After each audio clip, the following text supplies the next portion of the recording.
until the current period, or until the last 30 years. It was conventional wisdom, both in science and theology. We're alone in the universe, the single repository of life anywhere in the known universe. Well, no one believes that anymore. In 1961, astronomer and astrophysicist Dr. Frank Drake devised the Drake equation, which calculates the number of worlds with intelligent life capable of technologically communicating with us. According to Drake's own calculations, there are 10,000 communicative civilizations in the Milky Way galaxy. 4 decades later, the Drake equation has been greatly expanded on by Dr. Amir Axel, best-selling author and associate professor of mathematics and statistics at Bentley College, Massachusetts. His latest book, Probability 1, deals with why there must be intelligent life in the universe. My calculation of probability 1 goes far beyond what was explored with Drake's equation. Drake's equation refers only to our galaxy. My calculation goes to the visible universe as a whole, which has billions of galaxies and each containing billions of stars. So if you multiply all these numbers, you get tremendous odds for the existence of life.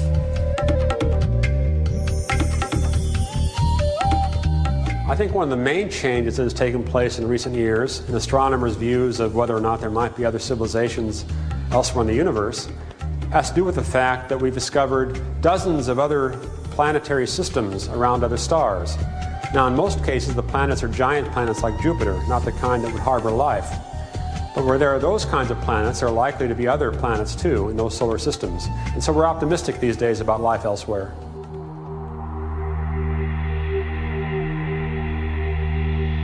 What's the nature of the universe we live in? What is our relationship to the larger reality? I looked up and all of a sudden there was this, gotta say it, flying saucer. Didn't even make a sound, not even a sound. A little bit of swamp light appears here.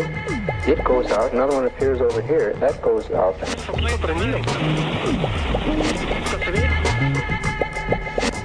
Billy, yarko-billy. And it was just gone. He said, pussy, very bad. I saw one, but I don't know what, it just disappeared. There's nothing to hide. There's nothing to hide at all. I was a part of a United States Air Force cover-up for 18 years. There's no way within the military or within the government of keeping track of something that is classified. UFO. Even with the experience I had being on the top of the government all the years, I couldn't tell you who to go see.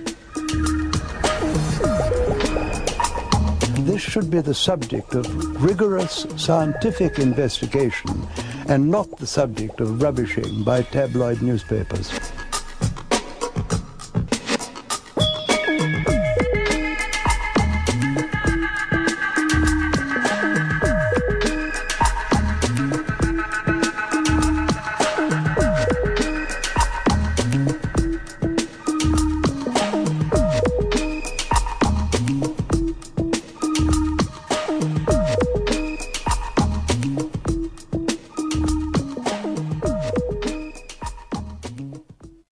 I am here to discuss the so-called flying saucers.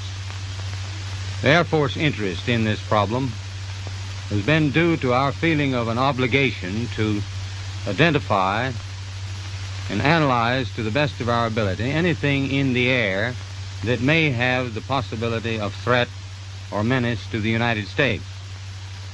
In pursuit of this obligation, since 1947, we have received and analyzed between 1,000 and 2,000 reports.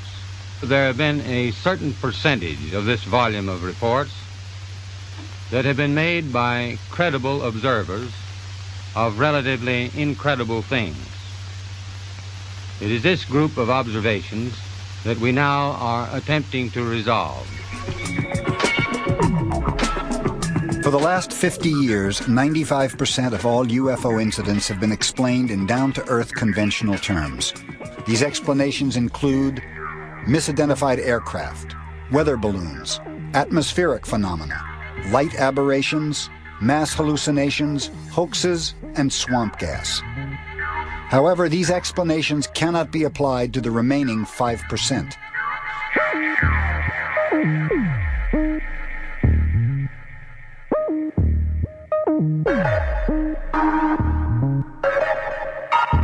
The cumulative evidence in these cases leads towards a possible conclusion that some UFOs are not of Earth origin.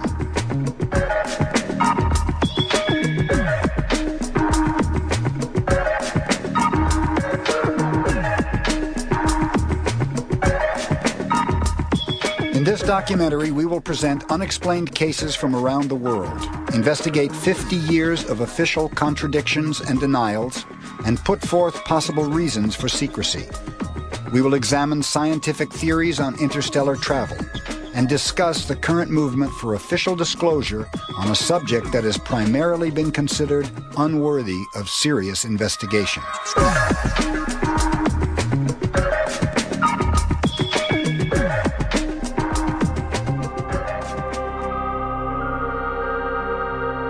The case of the Phoenix Lights began on an evening in March of 1997.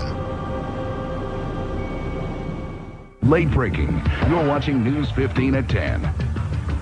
Do these lights belong to visitors from outer space? Hundreds of people across the valley think it's a distinct possibility. Good evening, I'm Mark Bailey. And I'm Robin Sewell. Thanks for joining us. We start tonight with those strange dots of light that were the talk of the town. As reported, multiple UFOs were sighted throughout the Phoenix Basin. Numerous eyewitnesses were already outside looking up into the night sky to catch a glimpse of the Hale-Bopp comet. Michael Tanner is part of a team of investigators who received roughly 800 reports from eyewitnesses regarding the Phoenix incident. Between 8:15 and 8:45, we had enormous craft at varying altitudes come right through the center of the Valley of Phoenix, led by a formation of orbs that were clearly visible through most of the state. It passed right in front of us, just about right above eye's length. My estimate of the size of the craft from the nose as it passed us where we lived to the end of the left wing that passed in front of us was over 5,000 foot long. It's coming across the sky, and as it's moving, it's blocking and unblocking the stars. There is actually a shape.